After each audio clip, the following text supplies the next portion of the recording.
Bonsoir à tous et merci de suivre RTI 1. Un séminaire a réuni ce lundi plusieurs membres du gouvernement et la Confédération générale des entreprises de Côte d'Ivoire. À la primature, la rencontre avait pour objectif de créer des conditions propices pour le secteur privé.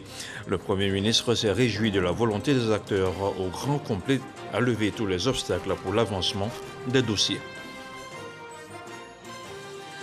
Le lancement officiel des travaux de la deuxième phase du projet de l'opérationnalisation du schéma directeur d'urbanisme du Grand Abidjan s'est déroulé la semaine dernière.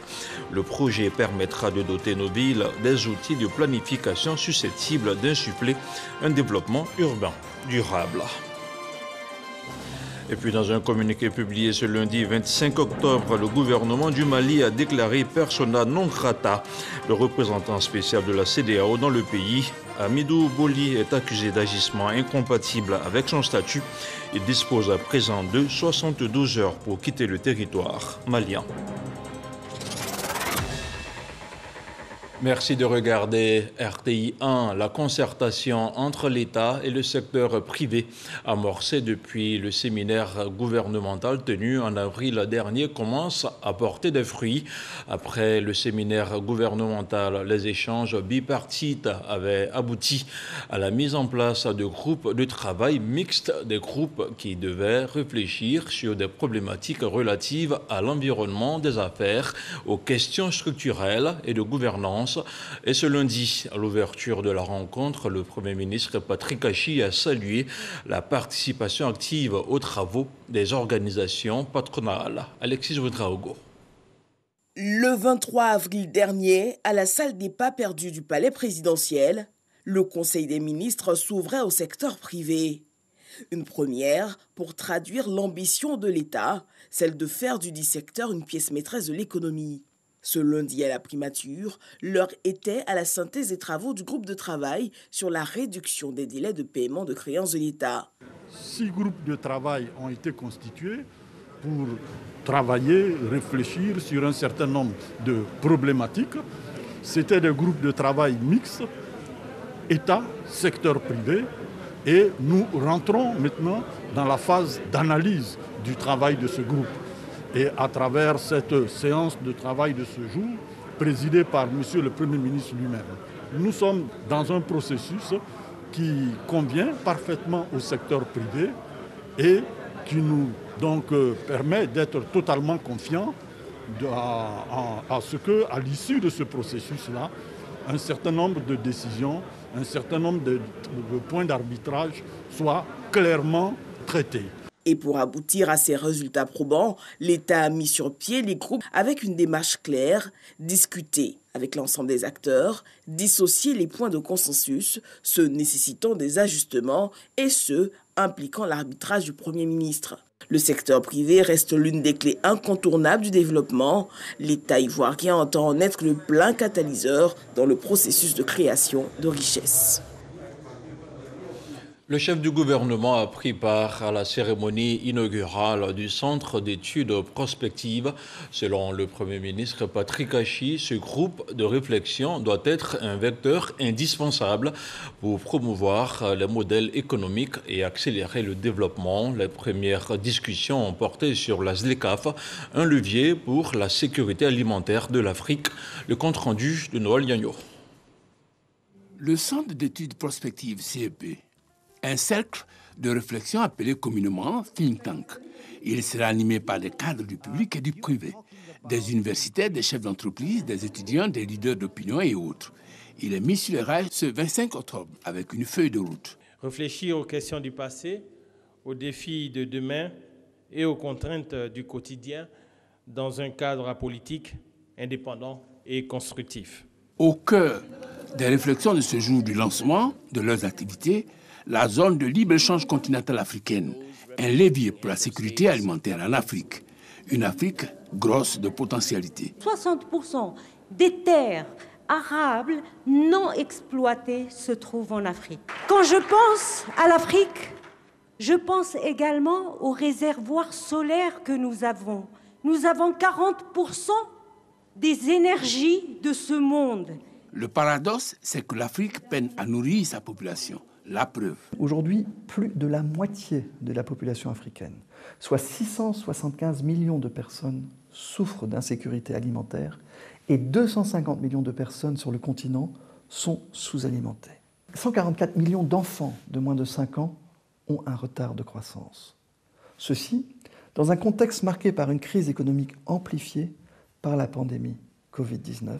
Les agriculteurs producteurs de la subsistance de l'Afrique sont les plus pauvres et les plus touchés par la faim. Ce paradoxe doit être solutionné par le cercle d'études prospectives. Voilà tout le bien que souhaite le Premier ministre aux initiateurs de ce cercle de réflexion. Je crois que le rôle du Centre d'études prospectives est très important pour éclairer les décideurs politiques que nous sommes. Je crois à la vertu de l'étude prospective pour conduire et accélérer le développement et je suis convaincu que le Centre d'études prospectives saura être le vecteur indispensable pour promouvoir les modèles économiques qui fonctionnent et identifier ce qu'il est convenu d'appeler les best practices. 3 panels de haut niveau, animés par des politiques, des universitaires et des experts, ont meublé ce lancement.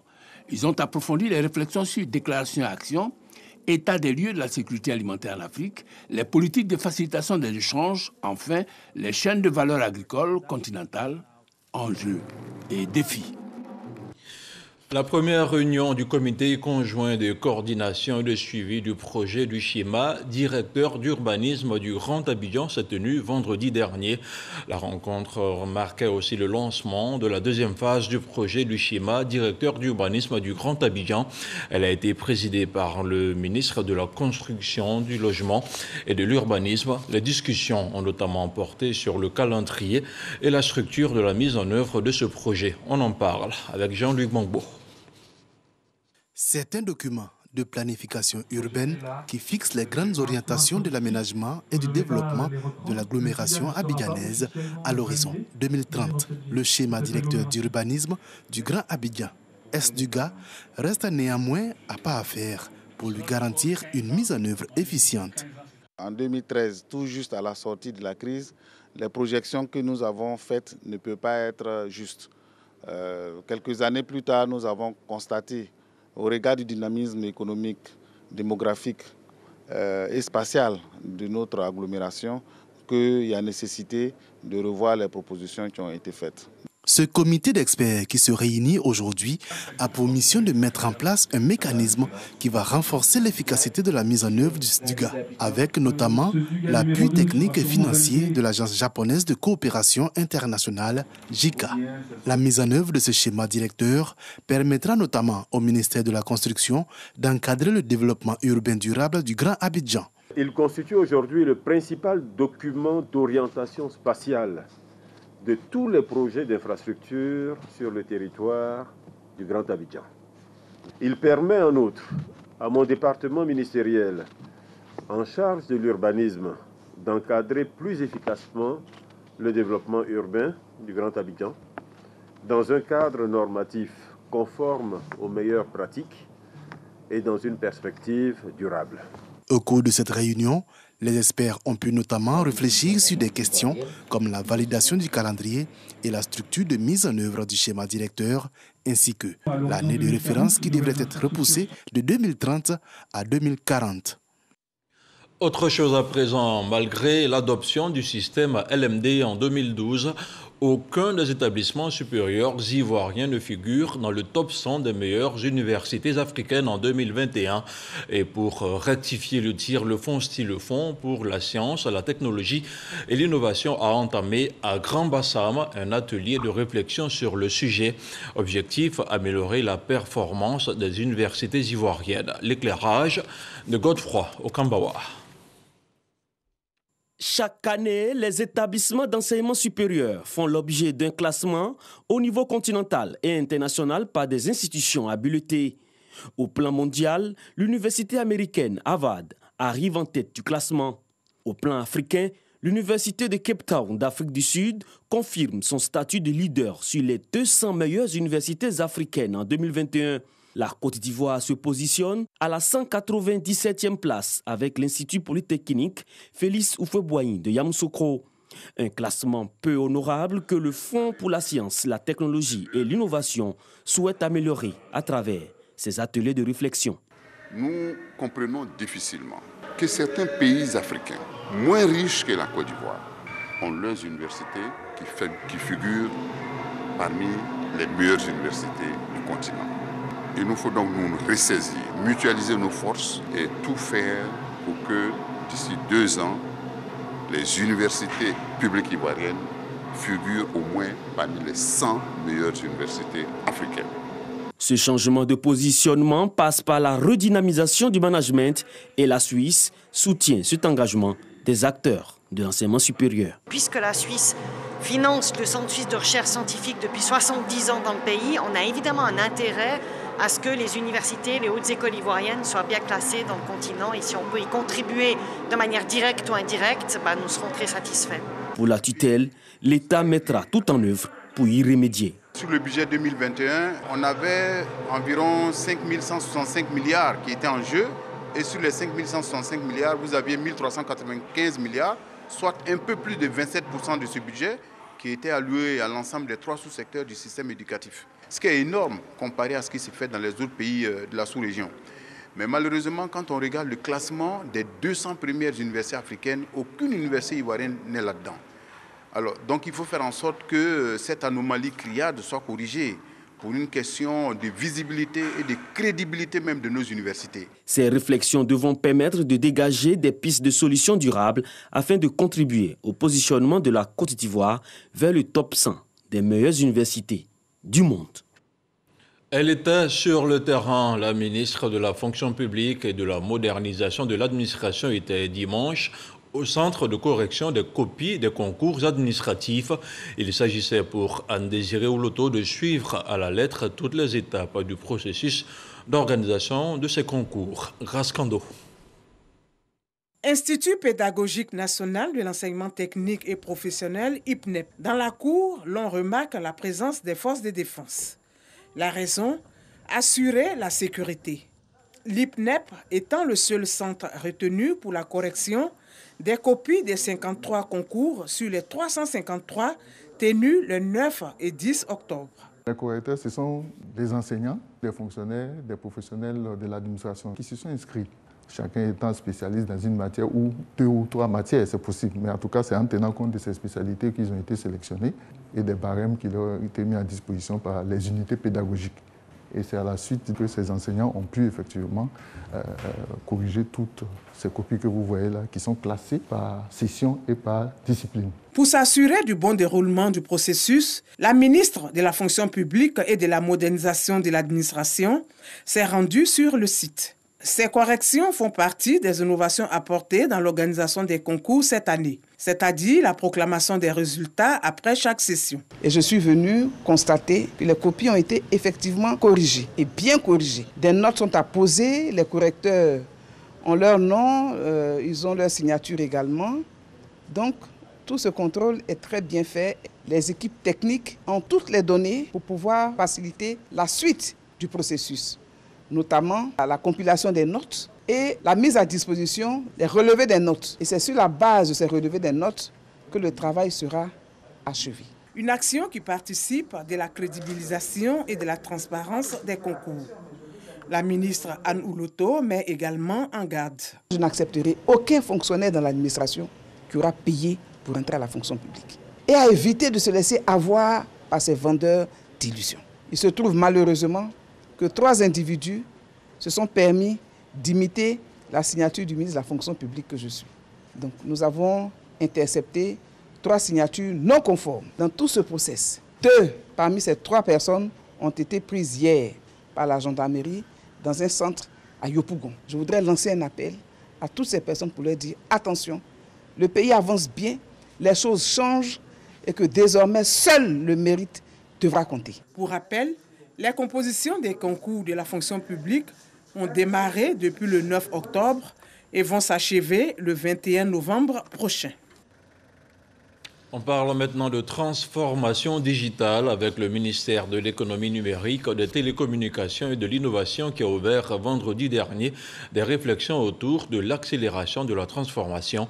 La rencontre s'est tenue à l'auditorium de la Primature au Plateau. Il s'agissait pour le ministre Roger Félix Adom de réduire davantage la fracture numérique et de faire de la Côte d'Ivoire un pays majeur en termes d'innovation. Franck Kouadio. Le développement optimal du digital, une nécessité. Et aujourd'hui, la Côte d'Ivoire affiche ses ambitions quant à une politique hardie de digitalisation. Bon, aujourd'hui, quand on prend les différents indices, nous sommes aux alentours de 120e pays. Donc, quand on prend sur l'Afrique de l'Ouest, nous sommes le 2e ou le 3e pays selon les études. Notre ambition est de devenir, en tout cas en Afrique de l'Ouest, le premier pays. Et au niveau des autres indices, de descendre, en tout cas parmi les 100 premiers pays mondiaux. Et pour y parvenir, il faut multiplier les initiatives, auditorium de la primature, le secteur privé, la société civile, mais aussi les institutions publiques réunies autour du ministre de l'économie numérique réfléchissent sur l'accélération de la transformation digitale, car il s'agit de faire de la Côte d'Ivoire un pays digital. Et donc il était important que nous puissions élaborer une stratégie. Et maintenant, nous voulons la faire partager avec tous les acteurs du marché ivoirien, donc bien évidemment les autres ministères avec lesquels nous avons déjà interagi à plusieurs reprises, mais surtout avec le secteur privé et les grands partenaires basés en Côte d'Ivoire. Donc ces projets ont été faits en se basant sur Côte d'Ivoire 2030. Une stratégie qui s'appuie sur 7 piliers, de le déploiement des infrastructures numériques et le développement des compétences, passant par la promotion d'une industrie numérique propice à l'innovation. Et ce sont justement ces dernières, consignées dans plusieurs documents de référence, que sont venus présenter les différents experts de l'économie numérique à leurs partenaires. Le document final sera présenté à l'autorité publique avant la fin de l'année 2021. Le dernier atelier régional sur l'élaboration de la politique nationale de gestion intégrée des frontières de la Côte d'Ivoire s'est tenu ce lundi à Abidjan. Il a vu la participation des acteurs frontaliers des régions du Boclé, des Grands Ponts et du Sud Comoé. Des experts de l'aviation ont aussi participé à la rencontre en vue de recueillir leurs préoccupations sur la gestion des frontières aériennes et maritimes de notre pays. Le compte-rendu de Jean-Marc Kadjadji. Une soixantaine d'experts de la sécurité à la recherche d'un outil efficace de sécurisation et de développement des frontières.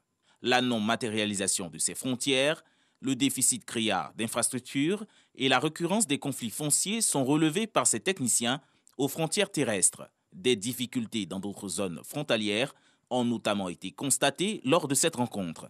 Cette proximité frontalière, parallèlement aux bénéfices socio-économiques, pose malheureusement la problématique de l'accentuation de la criminalité transfrontalière, avec son corollaire de trafic illicite en tout genre et la montée de la menace terroriste.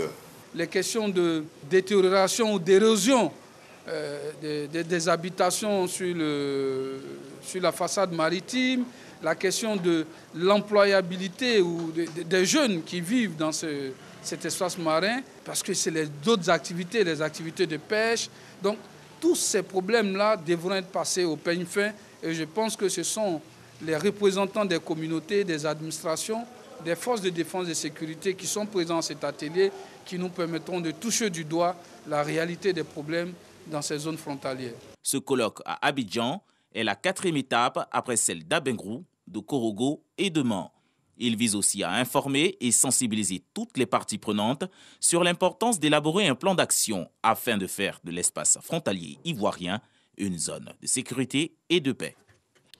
Et on parle maintenant de sécurité avec la ministre du Plan et du Développement qui a rencontré les populations de la région du Bunkani. Au cœur des échanges, leur implication dans la lutte contre le terrorisme.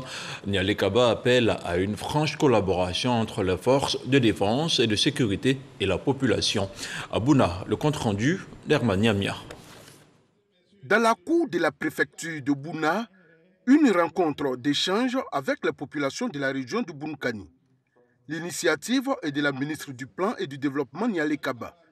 Elle veut les impliquer dans la lutte contre le terrorisme en leur demandant d'entretenir une franche collaboration avec les forces armées ivoiriennes.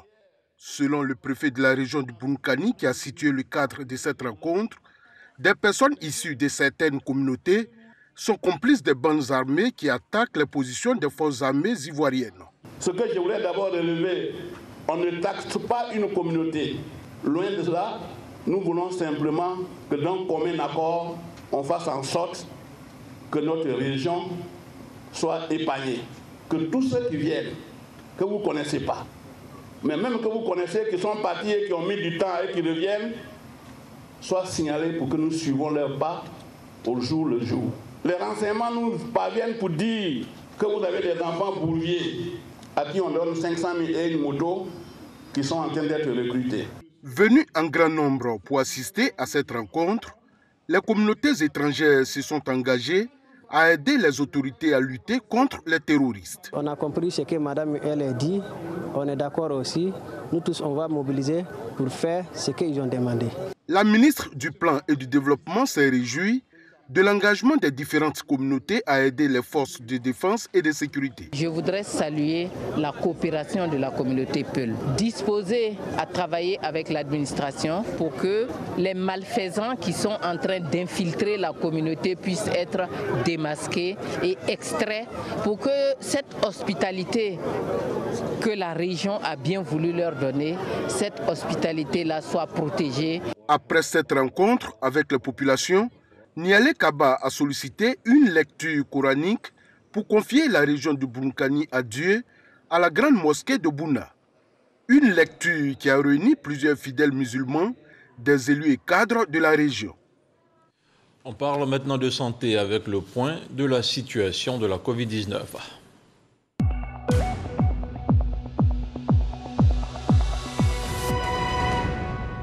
Le ministère de la Santé, de l'Hygiène publique et de la couverture maladie universelle a enregistré ce lundi 25 octobre 3 nouveaux cas de Covid-19 sur 879 échantillons prélevés, soit 0,3% de cas positifs, 32 guéris et 0 décès à la date du 25 octobre. La Côte d'Ivoire compte donc 61 208 cas confirmés, dont 59 823 personnes guéries, 690 décès et 695 cas actifs. Le nombre total d'échantillons est d'1 078 058. Le 24 octobre, 15 682 doses de vaccins ont été administrées, soit un total de 3 65 457 doses du 1er mars au 24 octobre. Le ministre de la Santé, de l'Hygiène publique et de la couverture maladie universelle invite toutes les personnes de plus de 18 ans à se faire vacciner dans les centres dédiés. Il rappelle que la vaccination contre la Covid-19 est gratuite et volontaire. Un mot de politique à présent. Les membres des organes de direction du PPACI, le Parti des peuples africains de Côte d'Ivoire, sont connus. La liste a été rendue publique ce lundi à Abidjan. C'était au cours d'une rencontre avec la presse, une rencontre suivie par Moussa Konaté. L'organigramme du Parti des peuples africains de Côte d'Ivoire, PPACI, est enfin connu. Il est composé d'un conseil stratégique et politique, un président exécutif et un secrétaire général. Article 1er. Sont nommés au sein du conseil stratégique et politique les personnalités suivantes. Assoua Adou, président. Dano Didier Sébastien, premier vice-président. Katina Koné Justin, deuxième vice-président. Aka Auguste Emmanuel, directeur du cabinet du président Laurent Gbagbo. Akoun Laurent, Bamba Massani, Douati Alphonse, Koné Boubacar, Kwasi Kwaku André, Liabi Doualua, Lida Kwasi Moïse, Likikwe Soye Odette, Lorunion Niabri Marie-Odette, Wenien Georges Armand. Article 2. Tous les membres du Conseil stratégique et politique en rang de vice-président. Article 3. est nommé à la fonction de président exécutif. Monsieur Oulaye Hubert Napa est nommé à la fonction de secrétaire général. Monsieur Damana Abia Ekas. Au total, 20 personnalités pour dérouler les activités du nouveau parti fondé par l'ex-chef de l'État Laurent Gbagbo concernant le rôle de chaque instance. Assoa Adou, président du Conseil stratégique et politique, s'est voulu rassurant. C'est le secrétaire général, comme dans le passé, s'occupe du fonctionnement au quotidien du parti. Et le groupe de CSP assiste le président dans la réflexion stratégique et politique. Le président exécutif, vous dites bien exécutif, il exécute les instructions du président.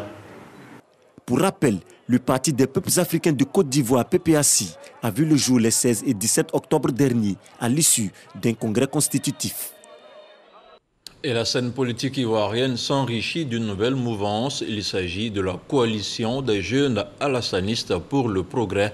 L'assemblée constitutive de ce mouvement, se réclamant des actions du président Alassane Ouattara, s'est tenue dans la commune d'Abobo. Les détails avec Dangui Dangui.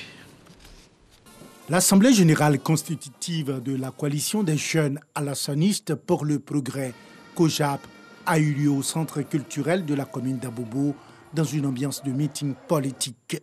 Cette organisation s'inspire des actions du chef de l'État, selon son président. Nous avons été inspirés par les actions du président Alassane Ouattara.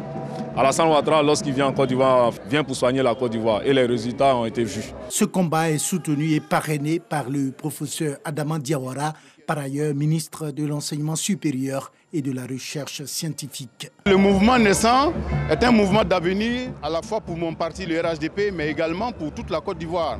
Il s'agit de montrer aux jeunes générations ce que c'est que l'alassanisme. L'alassanisme en tant que manière de penser positive pour la Côte d'Ivoire et pour toute l'Afrique. L'Assemblée générale constitutive du COJAP a mobilisé de nombreux jeunes et leaders de la jeunesse de la commune d'Abobo. Au mot de culture, à présent, l'Abissa 2021, fête patrimoniale du groupe Nzima Kotoko, a ouvert ses portes dimanche dernier à Grand Bassam. La sortie du tam-tam sacré marque le début du Siedou ou encore le démarrage de la semaine silencieuse. La semaine festive commencera quant à elle le 30 octobre prochain. Plus de détails avec Issa Kionayo. Grand Bassam, quartier France, le tam-tam et Dombele tonne devant cette foule nombreuse qui l'accompagne dans les différentes artères de la place Abissa. Cette période d'introspection, dénommée Siedou, marquant la semaine silencieuse, est un moment de valorisation des us et coutumes du peuple Nzima Kotoko, loin des regards des non-initiés. Après une série donc, de libations et de conciliabules des gardiens de la tradition, le tam-tam donc, a été conduit à son lieu de retraite. Et c'est ce qui a soulevé toute cette ferveur à laquelle vous avez pu assister aujourd'hui. Pandémie du coronavirus et inondations à Grand Bassam ont empêché le bon déroulement pendant 2 ans de cette fête traditionnelle du peuple Nzima. Pour ce retour à la normale, les organisateurs rassurent quant aux dispositions sécuritaires. Sur le plan sécuritaire, les dispositions sont prises. Nous avons, avec les forces locales, également des détachements d'Abidjan qui vont venir épauler nos forces locales ici. Nous travaillons à mettre en place tout un système sanitaire également pour garantir vraiment une santé à tous nos festivaliers. L'Abissa est aujourd'hui une fête populaire qui intéresse tous les Ivoiriens. Je suis content de voir les gens taper et je suis content aussi de voir le monde est présent. C'est pour ça qu'aujourd'hui, il dit forcément que les gens à l'Abissa pour voir comment ça se passe. Et vraiment, réellement, je suis venu, l'Abissa s'est bien passé. Avant le Siedou, la veille, les danses du patrimoine culturel Nzima ont été valorisées en présence du roi d'Nzima Kotoko, Sa Majesté Aoula Amon Désiré Tanoué.